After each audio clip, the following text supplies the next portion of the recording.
आज छत्तीसगढ़ की संस्कृति हा नंदागे, चारों कोती सुनना सुनना लागथे।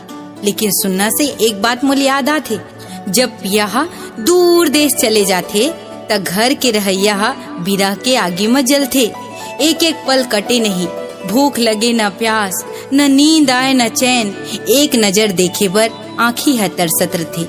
एकरे सेती तो मैं कथों संगी हो, तोर नैना ले बांध छूटे तरसत है मुरचोला, तोर नैना ले बांध छूटे तरसत है मुरचोला, कब हो ही भेंट संगी तरसा डरे मोला, तरसा डरे मोला। आओ सुनथन ये प्यारा सा गीत।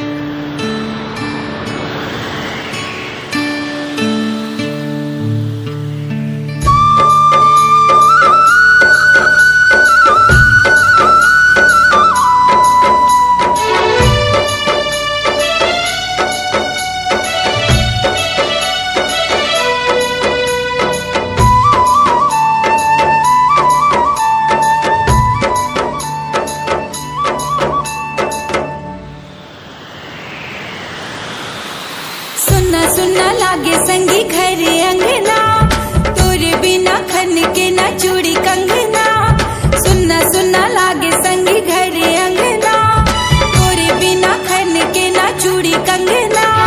ओ रे सजन, हाँ रे सजन, दीवानी कर डारे ते मोला, दीवानी कर डारे ते मोला।